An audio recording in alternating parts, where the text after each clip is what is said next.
Hello viewers, welcome to week 2, lecture 4 of Swayam course on 20th century literary criticism and theory part 1. I am Ashish Kumar Pathak, assistant professor, Department of English, Banaras Hindu University, and in this lecture I am going to talk about one of the most important members of this movement called New Criticism or Anglo-American criticism, that is J.C. Ransom.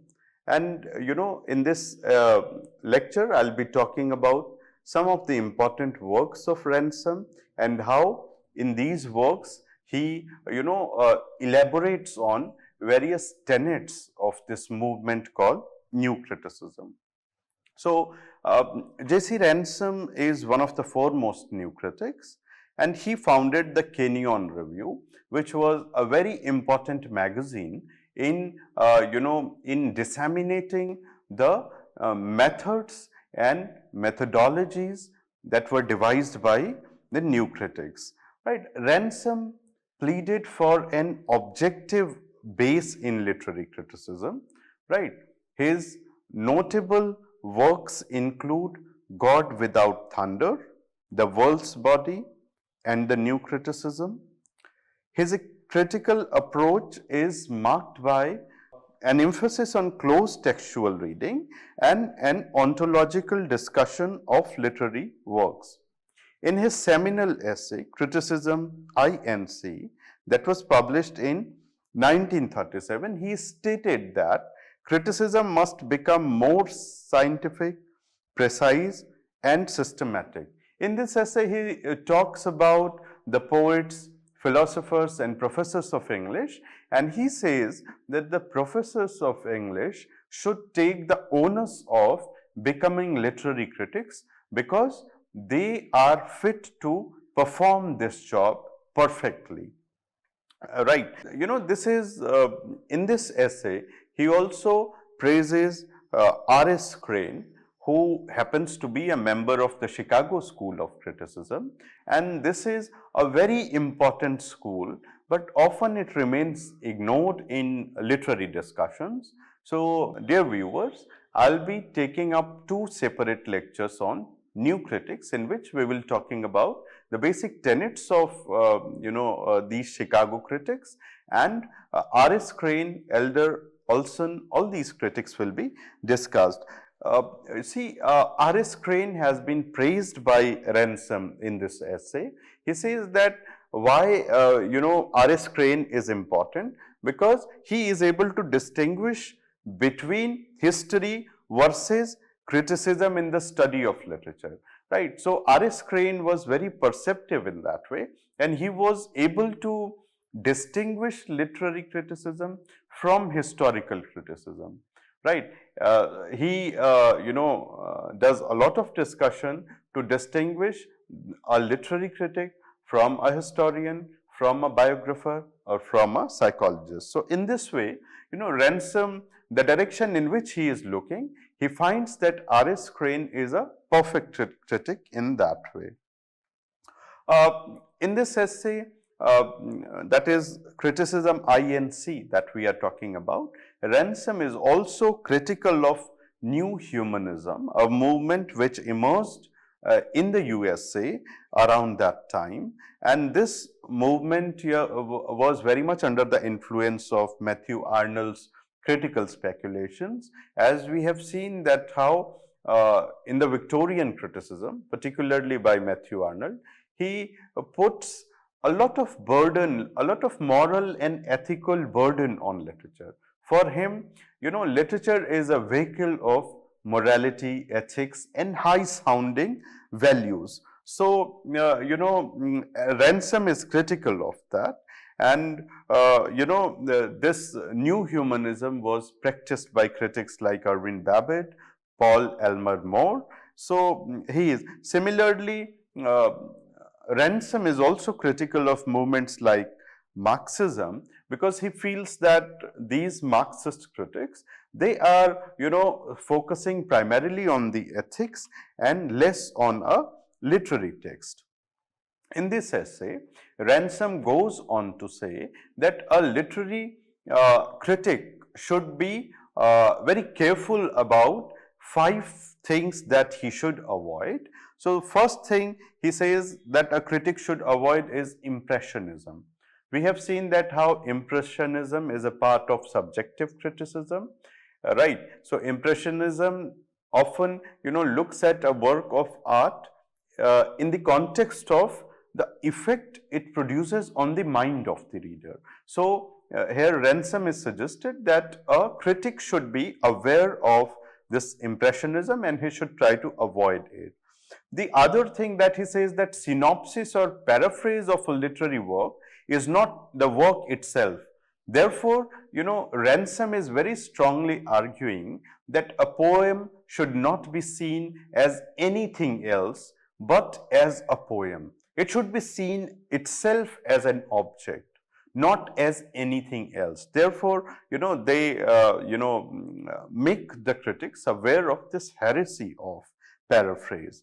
The third thing that a critic should avoid is, indulging oneself into the background study, into the biography of the author, right? Then fourth thing that a critic should avoid, that this linguistic study, right? So, he should not go into the scientific, study of language.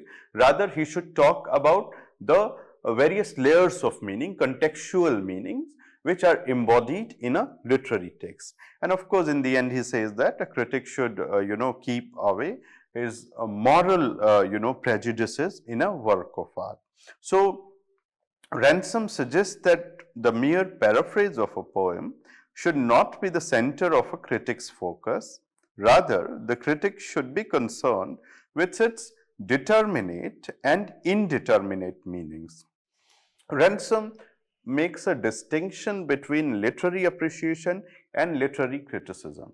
He says that literary criticism, is a professional discipline. It should be scientific in nature. It should be objective in nature. There should be a rigor in it. It cannot be taken lightly. So, in a way, he is also making this point that anyone who is capable of doing critical appreciation of a given work of art is not fit to be called a critic. So, he puts a lot of responsibility on the critics, and therefore, he sets great store by seriousness and sincerity in this activity that is called literary criticism, right? We have in the introductory lecture to new criticism, we have already talked about how his favorite term, that is structure and texture, and how the interplay of structure and texture, they go into the making of the meaning. So, that is what he calls ontological criticism. We have already, talked about that. We will talk about it in detail. So, for Ransom, this is the combination of structure and texture that reveals the complete meaning of the poem. So, according to Ransom, structure is the organization of the whole design of the poem, whereas texture stands for the basic metrical pattern of the poem, right? Another important work by Ransom is Poetry, a Note on Ontology, where he makes a division of poetry into poetry of things and poetry of ideas. So, Ransom goes on to say that if we look at a recent trend in poetry, we find that critics or readers, they are mostly interested in poetry of ideas. Right. For example, he refers to the Victorian age, and he says that how in the Victorian age we find that poetry was largely a poetry of ideas, right. Then we see a change when we come to the 20th century, especially in the beginning of the 20th century. We find this rise of this movement called Imagism, and how in that movement we find that focus is on image, the thing itself, right. So, in a way, Ransom makes a distinction between two traditions of poetry. One is the Victorian, in which people are more interested in poetry as a poetry of ideas, while in the 20th century we find that a movement like Imagism is starts in reaction to that poetry of ideas, that is poetry of things. So, Ransom says that, these two kinds of poetry are there, and he says that in the 20th century, the imagists showed their wholehearted preference for the poetry of things, while the reading public looked into poetry for ideas, big or small, right? He goes on to say that the poetry which deals with things as physical things, it is called physical poetry. But those who prefer the poetry of ideas have their pet values and look for them in poetry, and in the process skill the image and the thing to extract the idea, right? So, he goes on to say that this poetry of thing and poetry of idea, these are two things, right? So, according to Ransom, people who like the poetry of ideas often devalue the image, the thing, in order to extract the ideas. He writes, their game is the images or the things, and they acquire the ability to shoot them as far off as they can be seen to do, right? So, he goes on to say that there is a problem on both sides. People who love the poetry of ideas, often he calls it Platonic poetry as well, right? Because in Plato we find that how he was fond of ideas, and from there he says, and then there is the other thing, that is poetry of things. In fact, George Moore, he was a great admirer of poetry of thing, which he calls pure poetry. This is also called physical poetry. So, George Moore defended pure poetry on the ground that things described in it are constant while ideas change, right? So, here we find that critics who are in favor of poetry of images, or critics who are in favor of poetry of things, they all are prejudiced, right? He goes on to say that pure poetry is properly metered and has its images well organized. It is the poetry of deliberate and conscious art, right? For example, quoting Mr. George Moore, advocacy of pure poetry, which is a kind of physical poetry. So, Ransom says that in this category of poetry, what matters is not idea, but an image or set of images. So, Ransom elucidates this point by quoting from Shakespeare the famous lines from The Tempest, full fathom 5, thy father lies, of his bone our chorale made. So, he is of the opinion that here is a configuration of image which overtakes the thought. But Ransom contends that pure poetry is not as pure as it is claimed to be. It is properly metered and the images are well organized. It is the poetry of deliberate and conscious art. Ransom makes it clear in the following lines. Technique makes the thing, content and meters and orders it. Meter is not an original property of things. It is artificial and conveys the sense of human control, even if it does not wish to impair thingness of the thing. That is what he writes in a note on ontology. So, what he is saying that even this physical poetry that we call pure poetry, it is not absolutely pure. Even in this poetry, when you add meter, it is a conscious art, right? So, it takes you towards images, right? So, that is a poetry of thing. So, physical poetry is the basic constituent of any poetry, but it is not pure poetry as some critics believe it to be. Similarly, Ransom goes on to continue that Platonic poetry is also not very pure, because poems cannot totally convey all ideas without taking note of imagery inherent in the poem. So we can say, if physical poetry employs more than a trace of ideation while keeping up a show of innocence, Platonic poetry more than returns the compliment by dressing up many of its ideas and images. Right? For example, Ransom quotes Robert Browning's poem Pippa's Song to demonstrate that poetry with only ideas appears unattractive and dull. And he also refers to Hegel, how Hegel also detests that kind of poetry. Right.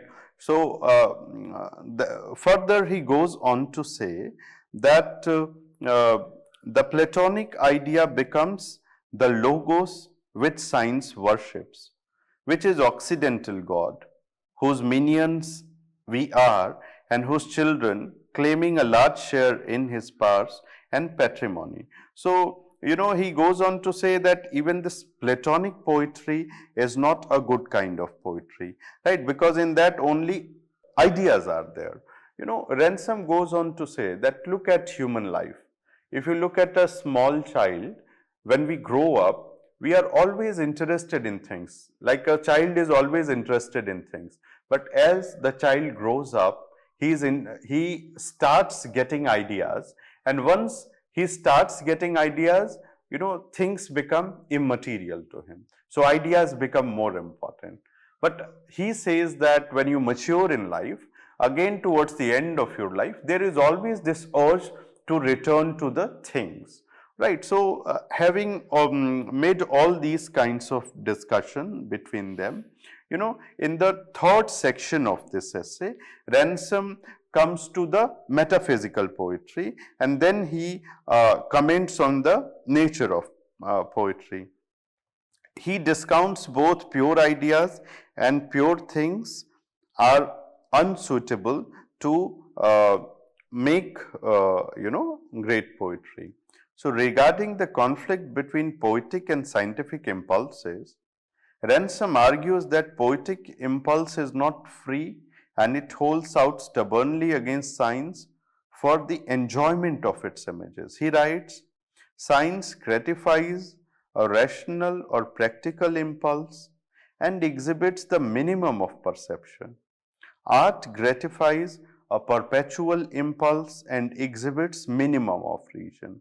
So, he idealizes in that way metaphysical poetry, which takes both idea and image seriously, and he says that the best kind of resolution between idea and image can be found in the metaphysical poetry. So, in this way, if we look at this tendency where Ransom is idealizing metaphysical poetry, because in metaphysical poetry he finds the best kind of balance between the poetry of idea and poetry of thing. If we look at this tendency, we can easily trace it back to Eliot's idealization of the metaphysical poetry, that on various grounds Eliot idealized the metaphysical poets as the best exemplars of British poetry, and here we find that Ransom is also taking a similar stand, but of course his terms with which he discusses his ideas are different from Eliot, right? Somehow, the kind of reconciliation of opposite, the kind of resolution of a tension between two opposite things, he is talking about. So, it can be traced back to Richards as well, where he talks about the equilibrium of forces in poetry, right? So, Ransom defines, he says that most men, Mr. Moore observes, read and write poetry between 50 and 30 and afterwards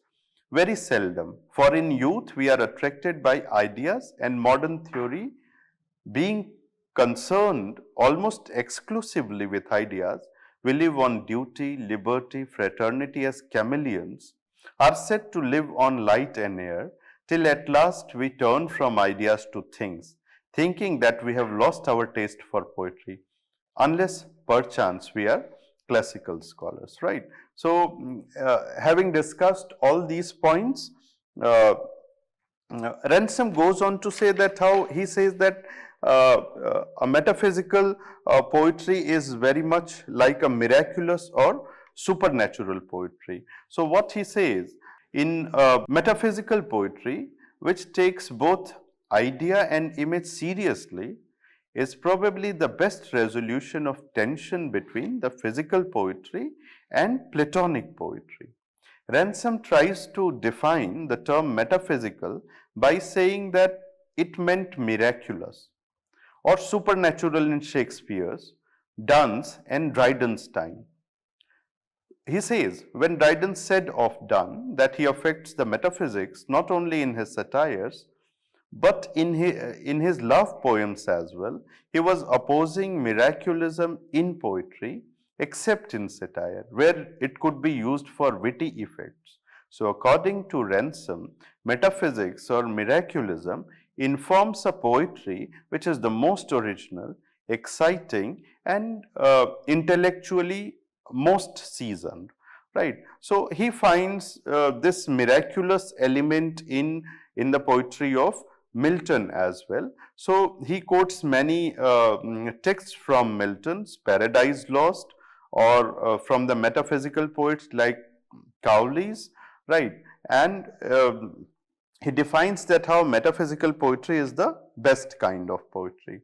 For example, to Ransom, a conceit originates in a metaphor.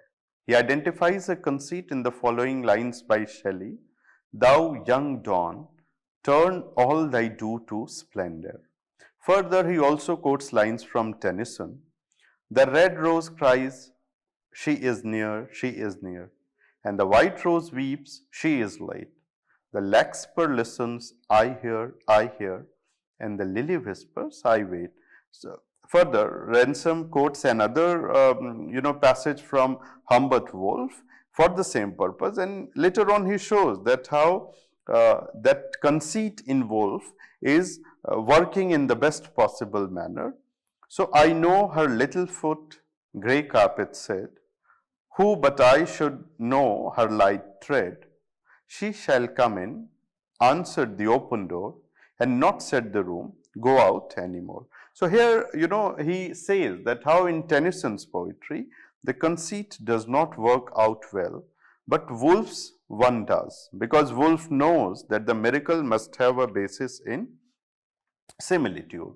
So Ransom goes on to explain that in poetry, miracles can take place when things are transformed into ideas.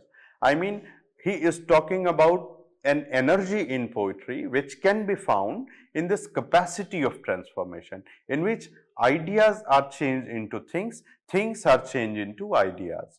And in this way, that is best kind of poetry, right? So he says that the height of the miracle is reached when it becomes difficult to distinguish the thing and the idea apart. He goes on to say that this is analogous to the miracle of Holy Eucharist, in which, according to the doctrine of substantiation, bread and wine remain both bread and wine, and yet simultaneously become the flesh and blood of Christ. So Ransom contends that miraculism arises when the poet discovers by analogy an identity between objects which is partial, though it should be considerable, and proceeds to an identification which is complete. So here we find that he talks about three kinds of poetry: physical poetry, the poetry of things, the poetry of ideas, and he says third is the metaphysical poetry, and the metaphysical poetry is the best kind of poetry because it shows the best resolution of the poetry of ideas and the poetry of things. So, thank you viewers. Now with this I come to the end of this lecture, in which I have talked extensively about Ransom and important concepts, right, like the concept of ontology and various kinds of poetry, and what kind of poetry is idealized by the new critics. So, in the next lecture we will be talking about Clint Brooks and Ellen Tate, and we will be talking about the concepts of paradox and tension. Thank you.